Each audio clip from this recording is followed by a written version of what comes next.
You're gonna have your Cyclone app open.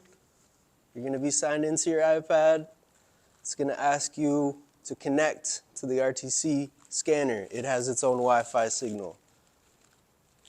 Connect to scanner. You can open your Wi-Fi on the iPad and manually connect. The Wi-Fi password is on the battery door. It will also be on this document. And so before you scan, you're gonna start a new job bundle. And you're gonna name it according to whatever you're scanning.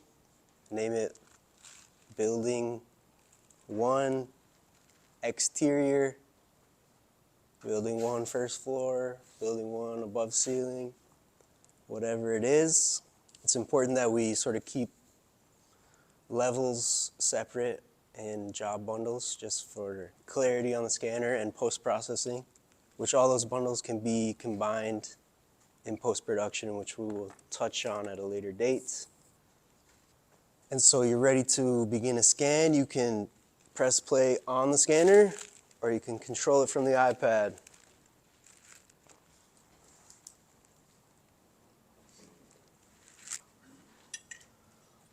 As it's scanning, you'll see a little progress bar across the bottom of the iPad.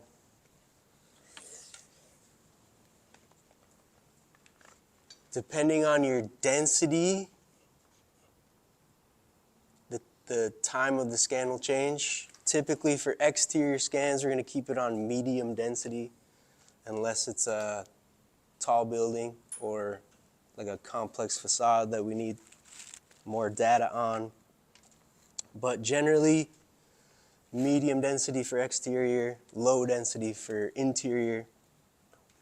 Again, that's subject to change depending on the space. If it's like a large interior space, you might want to bump it up to medium density. You're going to want to have your pano imaging on, which increases the scan time. But pano images give your point cloud color, and you can save those pano images out separately and refer to them later, which is important, perhaps more important for MEP to refer to those at a later date. You have a double scan setting on here, which we don't typically use, but could potentially use in like a situation where we have to scan in a populated space and we don't want people to appear in the scan. So the double scan setting will remove anything that moves. And then this last setting here is like your visibility, so it will track. I think Jake just played that video. Maybe you want to play it again, Jake. But as you move the scanner, it visually tracks where it is in space. And you'll see that on the iPad. So you always have this last setting on. This one here always stays on. If you turn that off, you're going to lose your connection to the iPad. Right, which does happen if you, like if it's dark, it can lose its place. And you'll have a scan that just appears way off in space. So you might have to zoom out, way out on the iPad to locate your scans. But they're all selectable on here. And you can move them and rotate them and link them where you need to be. So the one that's blinking is just where the scanner is at that time. I think this is going to show linking it.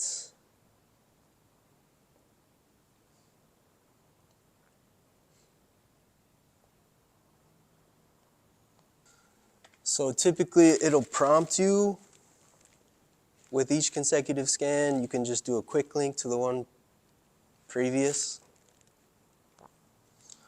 In some cases, your alignment will be way off and you'll have to adjust in plan view your rotation, or in elevation, you'll have to align the levels. Typically, that's not an issue. and you can just quick link and optimize each scan.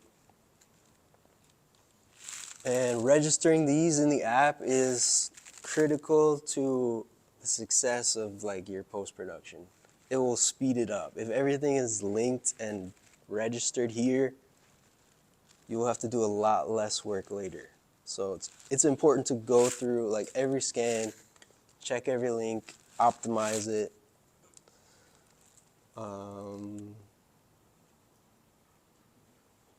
Yeah, the orange and blue view that he showed before, you might have to do some adjustments there.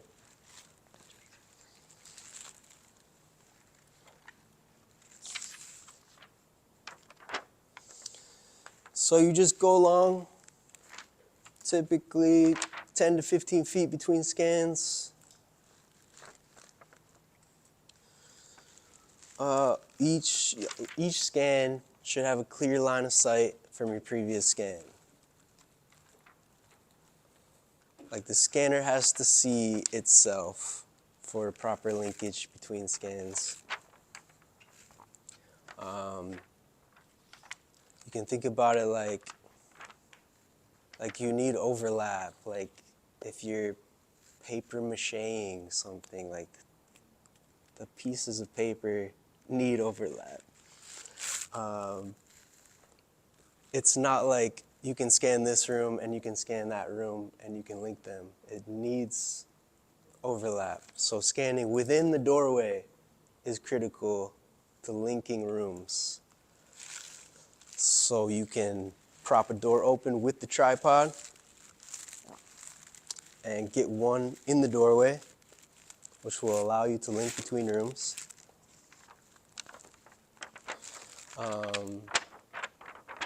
That's a critical step, scan in the doorway. A little tip, real quick. If you're not really sure what 14 to 16 feet, 10 to 14 feet looks like, you can always use a ceiling grid. Every grid is 24 inches, so you take 8 of them. 8 to 10 of them is probably good. That's for architectural. For MEP, it's a little different story because you're going to be above ceilings. You may have to take more, just because if you take one scan, it may have ductwork or other things that are blocking the valves and the piping above it. So you want to do it on each side of that duct if possible. So that way you can get a good picture of it. The other thing is the engineer in charge that's on site will also be going through and doing their own evaluation as well. So it's not like you have to get a picture of every little thing, but take note if you have an existing set of drawings and you know that there's a valve up there and you can't see it when you scan, somebody's probably got to stick their head up there and take some pictures of it just so we can make sure it's there. We learned that one on Cheyenne, didn't we? Right. Yeah, I think it's easy to imagine that this thing just like sees in 3D and it can capture everything, but it is just like a camera. Anything you can see from one perspective is all it captures. So you need multiple angles. You need both sides of ductwork. You need to triangulate everything. You need overlap.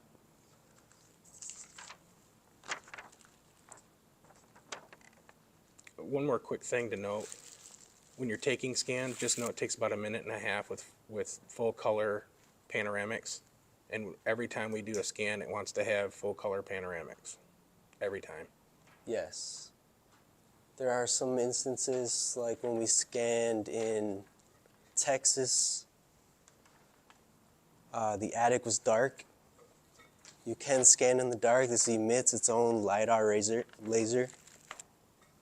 So it produces its own light, which it detects itself. So you can scan in the dark if necessary. It's also a good idea to like bring a light if you know you're going to be scanning in the dark, which I think would be good to keep in the bag. I think we have some headlamps in the closet. I think we should look at like other types of light, perhaps, that you could mount for dark situations. But in the case that you're scanning in the dark, you can keep your pano imaging off, which significantly reduces your scan time, which is kind of nice. Okay, so you've scanned the outside of a building. You're ready to move inside. Your last scan location of one job bundle is going to be the first scan location of your next bundle. So you want to strategically, if you're moving from exterior to interior, place this in the doorway or outside the doorway to your next bundle to allow for overlap. And you're just going to create another job, name it accordingly, first floor, second floor, and then carry on with your scanning process. In the field, you're going to want to have your scan plan with you, and you're going to want to mark locations of mirrors.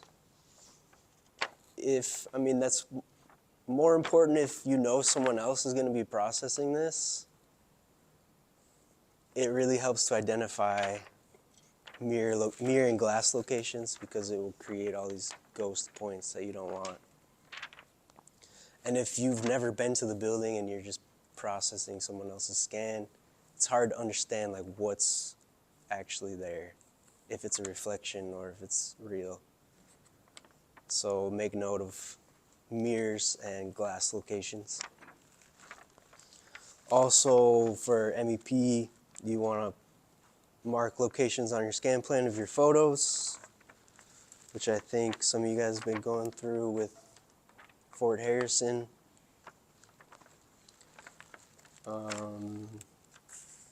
That's essentially the scan process. There's a little bit of post-process, coming home, charging equipment, putting everything back in the bag, in the closet, in the IT room, putting everything where you found it, making sure everything is there, functional, fully charged. And your last and final step is going to be to eject. Oh, I don't have it in there. Take your thumb drive out of the scanner into your laptop, and you're just going to pull off the scan data. It's called the RTC 360 store folder. You can just drag that to your local drive, delete it from the thumb drive, put it back in the bag, and you're good to go. And I did confirm that if you delete everything off there, every time you start a new scan, it'll repopulate the thumb drive. So you can completely clear off the thumb drive, and the scanner will repopulate it with every new job. So you have all your scan data on your local drive, you return everything, you pack everything up, you charge everything, and we will get into post-processing in another training session. But that's essentially it. There are like some additional features in the Cyclone app where you can like view each scan in 3D, or you can view the entire bundle in 3D to see your coverage, which helps like locate any gaps you might have. You can like crop your scan, you can delete points in the app, which we might not want to recommend because you don't want to delete anything that you need. But if you know that like a portion is all like mirror or glass reflection, you can actually crop it in the app.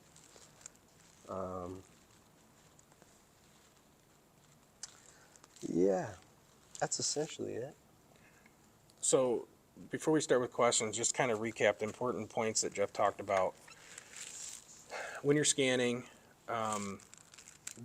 medium density should be used for most things.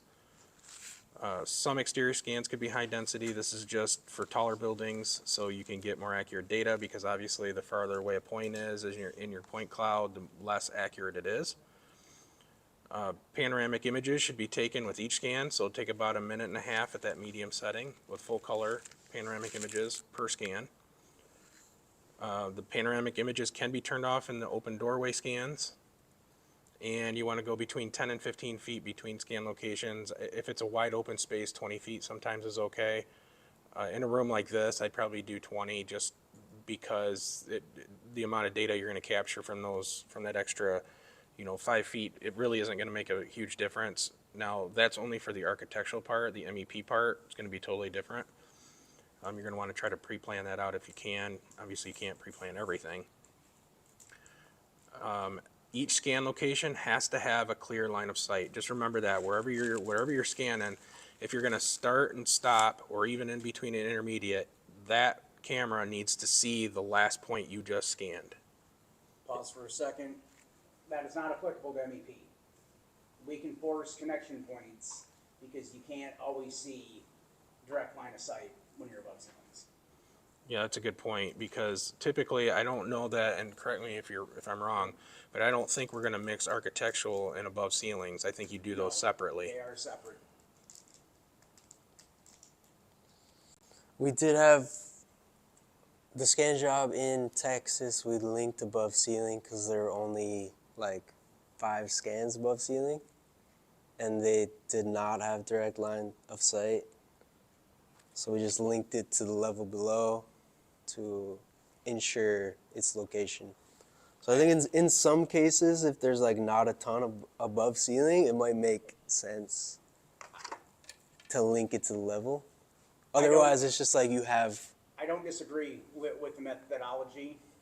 I want to see it tested more before we make the decision to continue to do that. Right. I have a good one you can look at for Dahlgren's. We got 5 scans of those ceilings on the 2nd floor, and it really helps tie the levels. And it also, And there's a bunch of crap in there, so we can it also helps a lot if you take out like an extra tile, so you can see the room below. And Right. kind of verify this and that. So the last 2 major things that you want to take out of this, each scan should be linked and optimized to the previous scan while you're in the field. It's a lot easier to do it if you're the one doing the scanning and if you just did it. We're going to try to make sure that people who are scanning are doing their own processing. We know that can't happen every single time, but just know that whatever you can do in the field to make it easier for somebody back home to put it together, the better. And one of the last important things is just make sure you try to keep personnel and patients and anything like that out of scans if possible. If you have somebody that's going with you, have them open the door for you. You can set up the tripod, make sure they go into the next room, make sure it's not a patient room, or if there's we don't want to have any HIPAA violations, so you want to try to do your due diligence and try not to capture that. You can use the double scan, but like Jeff said, we don't usually use it because hopefully we've cleared out the rooms, and if there are patients in there full time, we're not scanning it anyway. So. For clarification, our personnel can be in the point cloud. We don't care about our staff. It's staff of wherever we're scanning, such as a VA or IHS or wherever, and then everything's applicable to patients. Generally, you don't want to take photos of any monitors that could have patient information. Everybody's pretty good about turning things off or hiding their monitors to ensure that we're not taking photographs of documentation. It could be a HIPAA violation. One last quick note too, the reflections and things, the extra point clouds, we really suggest don't doing that in the field until you've done it enough times, because trying to decipher on an 11-inch iPad of what is a reflection or a see-through window issue, you don't want to accidentally delete something you don't want to delete. And when you bring that data back, it's gone, it's gone. As long if the data is on the USB drive when you drag it to your desktop and then you do it, there's always something to go back to if you mess up.